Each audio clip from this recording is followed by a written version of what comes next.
How do leaders contribute to effective governance? They provide direction for governance through fostering shared understanding and clarity around roles between local and national actors, and promoting collaboration and encouraging commitment at all levels.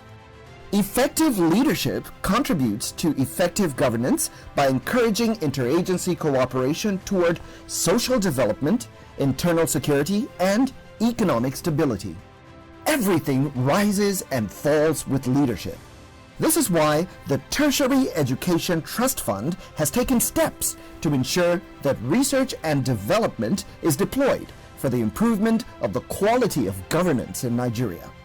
Professor Suleiman Elias Bogoro, the Executive Secretary of TETFund, is often fondly called the apostle of research and development. He is the man responsible for providing the vision of this paradigm shift. We should be able to ask our political scientists, those in the arts and humanities, to tell us why are we having challenges of governance, from leadership to the wider context of governance. Why are we having, what are the problems? Somebody should do a PhD research, specifically taking examples, dwell on local government, go to state government, do your homework, cut across this country, come out and let's see the recommendation. Make comparison between the three arms of government. Where do we have problem? Problem of what? For instance, Mr. President has prioritized corruption. What is the incentive for corruption? For instance, it's injustice within organizations or whatever. How do we solve it? We should be able to get recommendations from a PhD research, for instance, or it can be a group research. And these problems are similar across Africa and developing parts of the world. So social development, of course, that is it.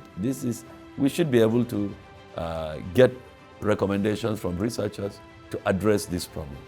The United Nations Development Program defines governance as an exercise in economic, political, and administrative authority to manage a country's affairs at all levels. It comprises the mechanisms, processes, and institutions through which citizens and groups articulate their interests, exercise their legal rights, meet their obligations, and mediate their differences. Everything rests on leadership. Look at what is happening to the United States today. The United States is number one democratic leader in the world because of the kind of leadership they have over the last 4 years. You can see for yourself what is happening. Leadership requires a lot of skills, it requires a lot of knowledge, it requires a lot of drawing from experiences. Good governance is, among other things, participatory, transparent, and accountable. It is also effective and equitable. It promotes the rule of law. Good governance ensures that political, social, and economic priorities are based on broad consensus in society, and that voices of the poorest and the most vulnerable are heard in decision-making over the allocation of resources. The future of Nigeria is here and now. The future of Nigeria is being shaped through the instrumentality of this committee. Therefore, we have to utilize the brains of our people to do research, and then this research must be translated into concrete products. And for that to happen, we need proper governance framework. This is why one of the committees here is focusing on issues of governance, social development, as well as internal security. You do not have security, there will be no conducive environment for anybody to do any research. You have poor governance, whatever you produce will not be properly mainstreamed, and the industries themselves will not have the proper framework to perform. At the end of the day, the whole system will collapse.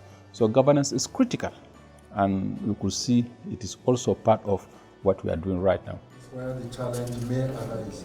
Professor Atahiru Jega is a Nigerian academic and former Vice Chancellor of the Bayero University, Kano. In June 2010, he was appointed chairman of the Independent National Electoral Commission by then-President Goodluck Jonathan and served a term of 5 years. He was at the helm of affairs at INEC when Nigeria witnessed its first peaceful transfer of power from one political party to another as President Muhammadu Buhari was sworn into office in May of 2015. Professor Jega is also a member of TETFund's Standing Committee on Research and Development in Governance, Social Development, and Internal Security thematic area. He speaks to the paradigm shift on how this subcommittee's work can improve the nation's electoral processes. All aspects of governance will need innovation using technology and products of research work. And to that extent, the electoral process, like many institutions of governance, would benefit from the work of this Standing Committee on Research and Development, in the sense that whatever innovative projects that emerge out of this effort would certainly impact and add value on governance.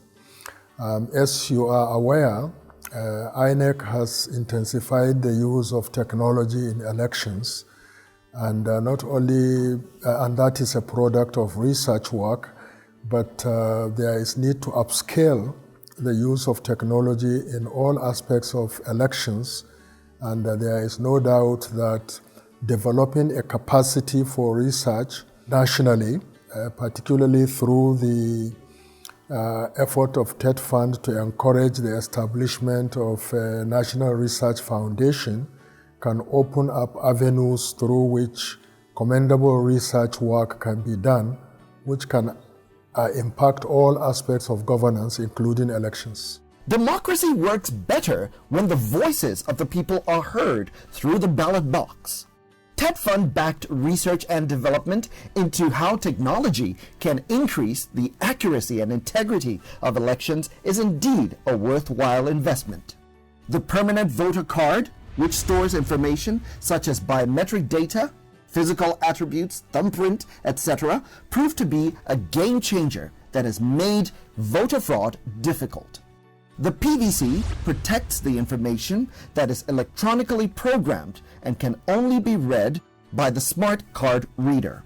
This is an innovation which the former INEC boss would like to see developed even further. If properly implemented and financed, electronic voting offers great promise and potential as the panacea for voter fraud in Nigeria's electoral system.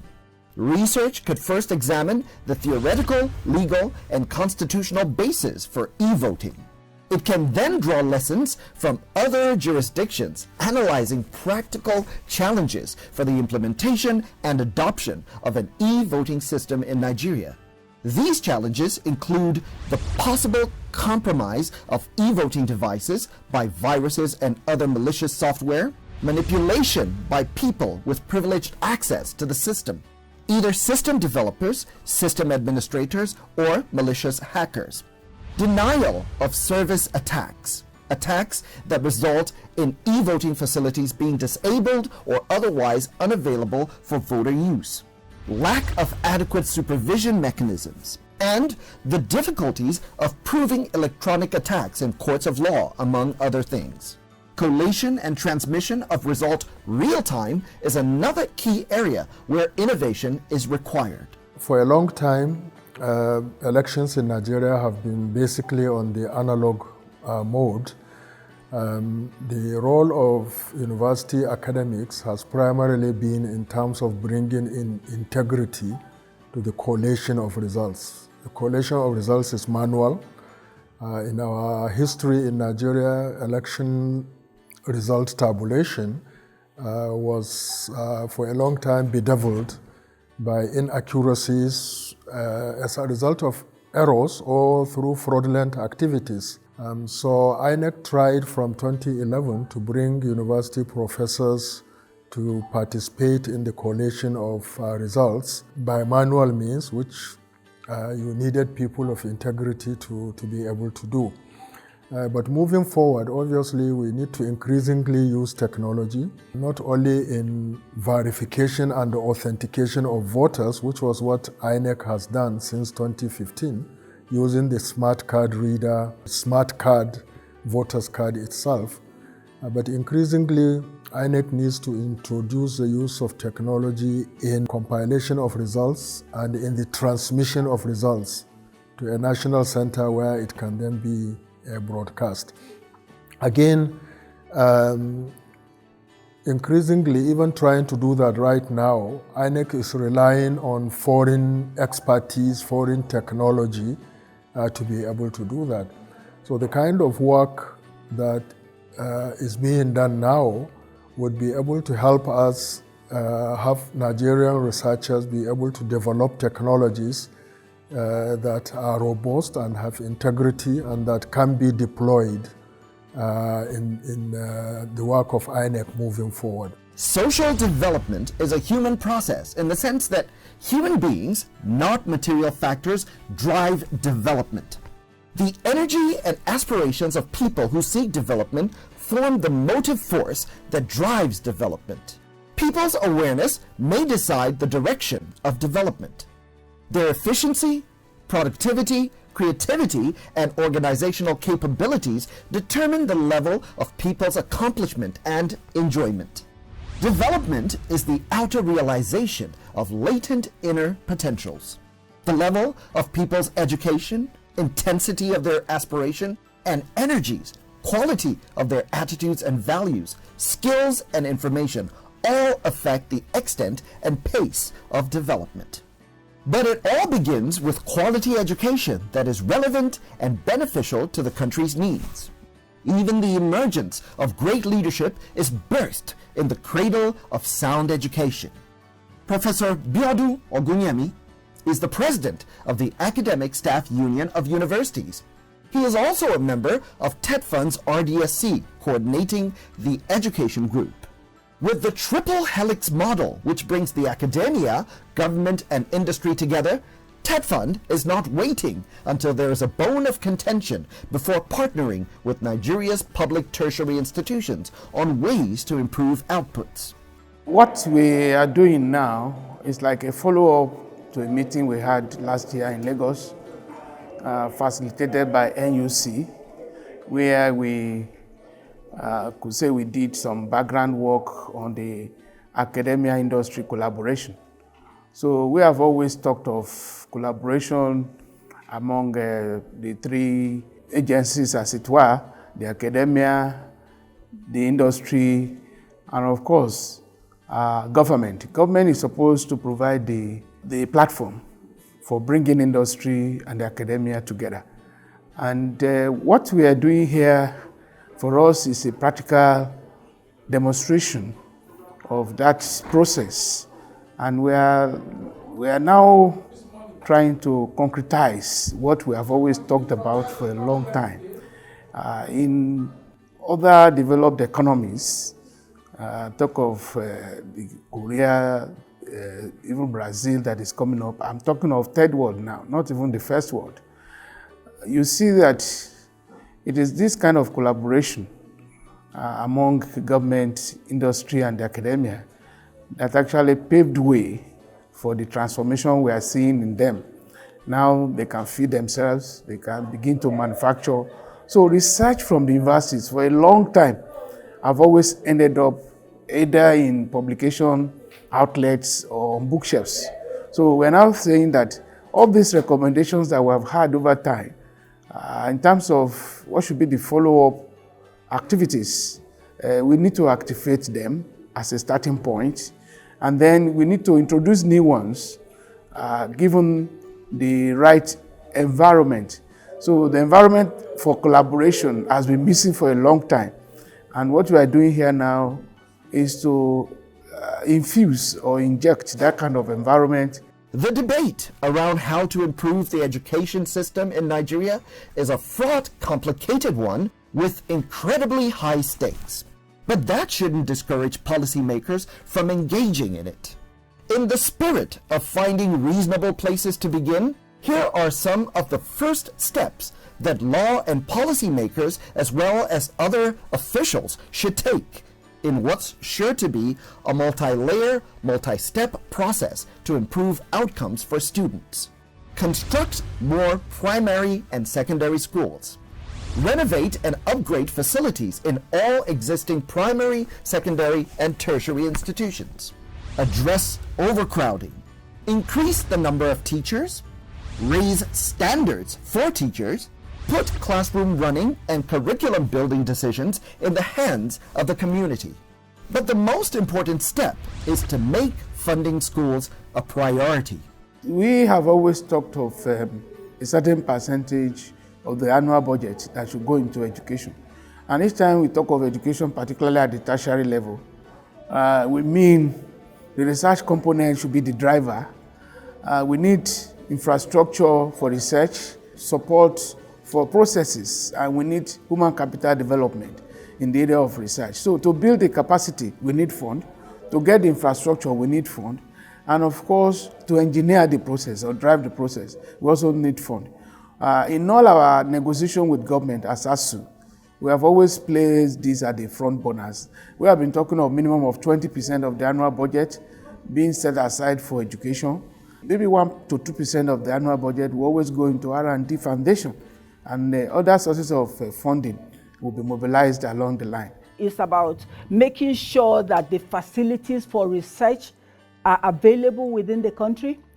Also making sure that the resources that are required, because one of the other things is that just like TETFund is being funded by 2% taxation, they have to source their own resources. So they can source resources from government, they can source resources from industries and all those ones. So that is also one of their roles. They are also looking at the issues of social development. How can the research, the industrialization and commercialization, how can it have an impact on the well-being of the people? Universities, polytechnics, and colleges of education have for years seemed to exist in a parallel universe to industries in Nigeria. While Nigerian corporations relied heavily on research carried out in foreign countries that may or may not translate well into local realities, tertiary institutions focused on research for publication or promotion rather than problem solving. The RDSC is working to change this. The agencies that benefit from research and individual collaborators and corporate organizations will be brought on board. So we believe that at the end of the day, we enhance what we are doing in tertiary institutions, particularly in the universities. Universities are actually the crowning glory for educational system anywhere in the world. Universities are supposed to be seen as the incubators for research and development, and that is why we have always emphasized the research component of our activities in the universities. And we have always said that that aspect must not be neglected or underplayed. So each time you see us engaging government, we're always putting research at the front burners. Research will inform better teaching, research will inform better community service, and research will build the path to a knowledge economy, which is the 21st century goal in any part of the world. It's like starting from the basic. What are those things that need to be put in place? What are those things that will fast track the vision that we have, the vision of the linkage between higher institutions and industries, the vision of linking researches to commercialization to development. So it's like this standing committee is just that committee to bring this thing to birth, let's say, to birth the whole framework that we move from that basic to where we want to be. Where we are now are just the knowledge impact. Where we want to be is the societal impact. And this is a liaison between the two. How then does Nigeria move its tertiary education from basic research to applied research that will benefit various sectors of the economy? We've done basic research for too long, but problems are emerging that require intervention from the universities. What we see now, like we have seen in other places, like in South Africa, any research you are proposing for PhD, the relevant ministry or agency will be part of the process. And so from the onset, you are developing a research problem that is focused on a particular sector of the national life. And that relevant sector will also make support. They will give you support. They will make input into the process. This study you want to conduct, that is why we say applied research is a research targeted at solving a problem. So it's not research for its own sake. It's not a research for publication. It's not a research probably for theorization. We've had enough of that, but now we are moving into a phase where our problems cannot just be ignored. We don't stop at the level of theorization, we go into the level of application. And to achieve that, we must work with other stakeholders. And that is the best way to approach and achieve that objective. One of the things we do at the university is teaching and research. But unfortunately, these researches have not translated into development. So we carry out researches because we want to get promoted, because our promotion is based on writing papers and all those things. So we have not moved from the basic research that we do to the cut-edge research that we need to do. There hasn't been any linkage between the academia, or no significant linkage between the academia and research for development, ones that can be industrialized and all those things. So the standing committee is actually a committee that has been put in place by TETFund to create that linkage, to put up a framework, a framework that we move, that we support research, that we have significant impact. Because what we are doing right now at the universities is a knowledge impact.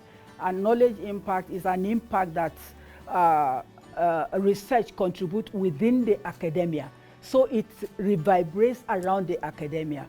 So we are trying, this committee is trying to put up a framework that will move research from the